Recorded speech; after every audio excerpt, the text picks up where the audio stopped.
കൗണ്ടറേ ആ ആ എന്താ കറുപ്പസ്വാമി, കാര്യങ്ങളൊക്കെ എവിടം വരെ ആയി? സ്ത്രീധനത്തിന്റെ കാര്യമൊന്നും ഓർത്ത് താൻ കൂടുതൽ വിഷമിക്കണ്ട. അങ്ങേരൊരു വാദ്യാരാ, അതിനനുസരിച്ചുള്ളൊക്കെ നമുക്ക് കൊടുക്കാം. ചുമ്മാ നടത്തിയാലൊന്നും പോരാ, നല്ല ഗംഭീരമായിട്ട് നടത്തണം. ഒരു കണക്കിന് ഗിരി പറയുന്നതും ശരിയാ. അല്ല, എന്തിനെ പറ്റി സംസാരിക്കുന്നേ? സ്ത്രീധനത്തെ പറ്റി പറഞ്ഞ. ഓ, എന്റെ അമ്മായച്ചന് കല്യാണം നടത്തൽ മാത്രമല്ല, സ്ത്രീധനത്തിന്റെ പരിപാടി ഉണ്ടല്ലേ. നന്നായിട്ടുണ്ട്. കാർന്നോമാർ ഇവിടെ വലിയ വലിയ കാര്യങ്ങൾ സംസാരിച്ചോണ്ടിരിക്കുമ്പോ നീ എന്തിനാണ് അതിനിടയ്ക്ക് കയറുന്നേ? ഒന്നുമില്ല, വിട്ടുകളാ. കറുപ്പസ്വാമി, ജോഡിയായിരിക്കുന്ന കാളകളിൽ നിന്ന് ഒരു കാള ചത്തുപോയി കഴിഞ്ഞാ വേറൊരു കാളയെ അതിന്റെ കൂടെ ജോഡി ചേർക്കൽ നടക്കോ? അത് നടക്കില്ല എന്നൊന്നുമില്ല. എന്നിട്ട് ഉഴാൻ വിട്ടു കഴിഞ്ഞാ കാലൊടിഞ്ഞു കിടക്കും. മൂക്ക് കയറ് നന്നായിട്ട് വലിച്ചു കെട്ടി തനിച്ച് തനിച്ച് നിർത്തണം. കറക്റ്റാ പറഞ്ഞത്. ഓ, നിങ്ങളൊരു അധ്യാപകനെന്ന് ഞാൻ കേട്ടു. അതെ സാറേ, ഞാൻ പ്രായത്തിൽ നിങ്ങളെക്കാളൊക്കെ ചെറുതാ. എന്നാലും ഏതോ ഒരു കഥാപുസ്തകത്തില് ഗാന്ധർവ വിവാഹം വായിച്ചിരുന്നു. ഈ ഗാന്ധർവ വിവാഹത്തിന് ഒരാളുടെ സമ്മതം ആവശ്യമില്ല. സ്ത്രീയും പുരുഷനും സമ്മതിച്ചാൽ മതി, അവർക്ക് ജീവിതം തുടങ്ങാം. ഇപ്പൊ അതുപോലെയൊക്കെ ഈ കാലഘട്ടത്തിൽ നടക്കുന്നുണ്ട്. പക്ഷെ പ്രശ്നം എന്താന്ന് വെച്ചാ, നമ്മുടെ നാട്ടിൽ ഇതിന് വിളിക്കുന്ന പേരെന്താന്നറിയോ? എല്ലാരും ഇതിന് അവിഹിതം എന്നാ പറയാ.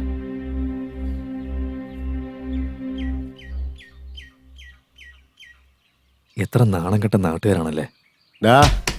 നിന്റെ കഥ കേൾക്കാനായിട്ടൊന്നും അല്ല ഞങ്ങൾ ഇവിടെ വന്നിരിക്കുന്നത്.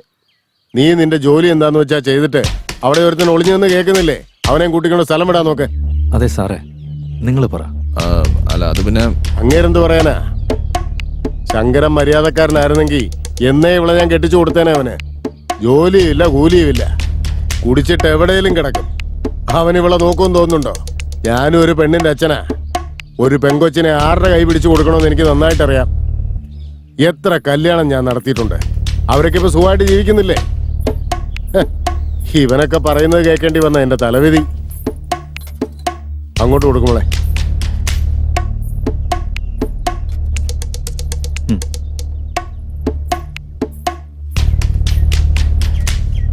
അച്ഛാ, എന്റെ ജീവിതത്തിൽ ഇത്രയും കാലം കണ്ണീര് മാത്രമായിരുന്നു.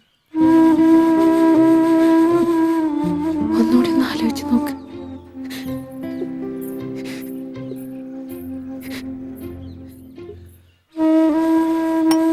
കൗണ്ടറേ, ഗിരീഷ് പറഞ്ഞതിലും കാര്യമുണ്ട്. ഒരു തവണ നമുക്ക് തെറ്റുപറ്റി പോയതാ. ഇനിയും അതുപോലൊരു തെറ്റ് ചെയ്യാൻ നിൽക്കണോ? ഓ, എന്നെ ഉപദേശിക്കാനും മാത്രം താനും വളർന്നുവല്ലേ. തന്റെ മോക്കൊരു നല്ല ജീവിതം കിട്ടട്ടെ എന്ന് വിചാരിച്ച് ഞാൻ ഇവിടം വരെ വന്നില്ലേ? അതാ ഞാൻ ചെയ്ത തെറ്റ്. എന്റെ ചെരുപ്പൂരി ഞാൻ എന്റെ മുഖത്ത് തന്നെ അടിക്കണം. എടാ ഗിരീഷേ, എന്റെ മാനത്തിന് വില പറയാൻ വേണ്ടി ഇത്രയും നാൾ നീ കാത്തിരിക്കുകയായിരുന്നല്ലേ? ഒരു മിനിറ്റ്, ഞാനൊന്ന് പറയട്ടെ. ഇത് കന്നുകാലി കച്ചവടമൊന്നും അല്ല.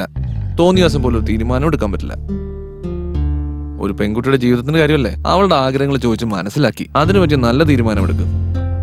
പ്രായപൂർത്തിയായ ഒരു പെൺകുട്ടിയെ കുടുംബത്തിലെ ഒരു ഭാരം ഒഴിപ്പിക്കുന്നത് പോലെ ഏതെങ്കിലും വീട്ടിൽ നിർബന്ധിച്ചങ്ങ് കെട്ടിച്ചയക്കും.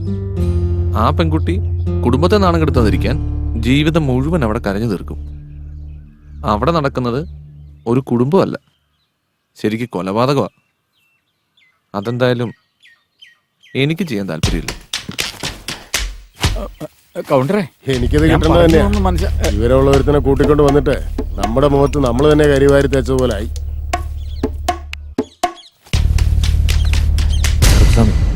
കൗണ്ടർ പറഞ്ഞൊക്കെ വിട്ടുകളാ. അല്ല, നമ്മുടെ ലക്ഷ്മിക്ക് ശങ്കർ നല്ല ചേർച്ചയായിരിക്കില്ലേ? ചേർച്ചക്കുറവൊന്നുമില്ല. എന്റെ മോളെ അവൻ നന്നായിട്ട് നോക്കുമെന്നോ? അവൻ കഷ്ടപ്പെട്ട് ജോലി ചെയ്യുന്നില്ലേ? നിങ്ങളുടെ മോളെ പൊന്നുപോലെ നോക്കും. ശരിക്കും ആലോചിച്ച് നോക്ക്. അവനെ നിങ്ങൾ വിശ്വസിക്കേ. ഒന്ന് സമ്മതിക്കണ്ട ചേട്ടാ. ആയിക്കോട്ടെ. എത്രയെന്ന് വെച്ചാ നിന്നോട് പറയാ, ചെയ്യുന്ന കാര്യം മര്യാദക്ക് ചെയ്യണ്ടേ? ഗിരീഷ് ഒരു നല്ല ചെറുക്കനാണെന്നാ ഞാൻ വിചാരിച്ചോണ്ടിരുന്നത്. 4 പേരുടെ മുമ്പിൽ വെച്ച് എന്റെ വില കളഞ്ഞില്ലേ അവൻ? അവനെ എന്റെ മരുമോനാക്കാന്ന് മനസ്സിൽ കണക്കൂട്ടിയില്ലേ? അതാണ് ഞാൻ ചെയ്ത തെറ്റ്. എത്ര പേർക്ക് ഞാൻ നല്ല കാര്യങ്ങൾ ചെയ്തിട്ടുണ്ട്. അഭിമാനമാണ് എന്റെ ജീവൻ എന്ന് വിചാരിച്ചോണ്ടിരുന്നവനാ ഞാൻ. ആ എന്നെ അവൻ നാണം കെടുത്തിയത്.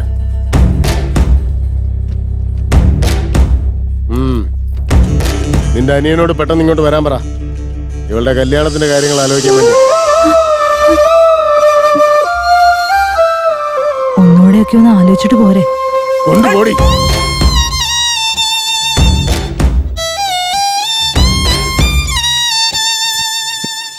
നിങ്ങൾ കടയ്ക്ക് വരുമെന്ന് വിചാരിച്ച് കുറെ നേരം കാത്തു നിന്നു, പക്ഷെ കണ്ടില്ല. അതുകൊണ്ടാണ് ഞാൻ പിന്നെ ഇങ്ങോട്ടേക്ക് വന്നത്. എന്താ മോനെ കാര്യം? നിങ്ങൾ ഇന്നലെ എന്നോട് പറഞ്ഞ മോഷണ കഥയിൽ എത്ര പേർക്ക് പങ്കുണ്ടെന്ന് പറഞ്ഞില്ലല്ലോ. ഇന്ന് എന്തോ എനിക്കൊരു സുഖമില്ല മോനെ. അതിന്റെ ബാക്കി ഞാൻ വേറൊരു ദിവസം പറഞ്ഞുതരാം. എനിക്ക് മനസ്സിലായി എന്തുകൊണ്ട് ഇത്രയ്ക്ക് വിഷമിച്ചിരിക്കുന്നെന്ന്. എൻ്റെ അച്ഛനപ്പോ വഴക്ക് പറഞ്ഞ കാരണം കൊണ്ടല്ലേ. ഇതെല്ലാം ആ ശങ്കരേട്ടൻ കടയിലേക്ക് ആ ബെഞ്ച് വെച്ചതിന് ശേഷമാണ്. അതവിടെ കൊണ്ടുവച്ചതിന് ശേഷം എല്ലാവരും വട്ടം കൂടി എന്തൊക്കെയോ സംസാരിക്കുന്നുണ്ട് എപ്പോഴും. ആ ബെഞ്ചിന് ഒരാൾ പെണ്ണുമ്പിള്ളാന്ന് വിളിക്കുന്നു. ആ പെണ്ണുമ്പിള്ളയാണ് മെഷീനെന്നും പറയുന്നത് കേട്ടു. ഇതൊക്കെ ആ ശങ്കറിന്റെ പരിപാടിയാണെന്നാ തോന്നുന്നത്. മോനെ നീ പോവാൻ നോക്ക്. ഇൻസ്പെക്ടർ സെൽവരാജൻ സാറല്ലേ? കൗണ്ടറേ, എന്തിനാ നിസാര കാര്യത്തിന് ഇങ്ങനെ പരിഭ്രമിക്കുന്നേ? ദേ നോക്കിയേ, നമ്മൾ പ്രതീക്ഷിച്ച പോലെ ഒന്നും നടന്നില്ലെങ്കിലും അതിനേക്കാളും ഭംഗിയാവുന്നു. എന്റെ സ്നേഹിതനൊരാളുണ്ട്, എത്ര അപാര കലാകാരനെന്നറിയോ? സ്റ്റേജിലുള്ളവരൊക്കെ അതിശയിച്ച് വിറയ്ക്കും. ദേ വന്നോണ്ടിരിക്കുക. ചെല്ല്, എല്ലാം ശരിയായിക്കോളും.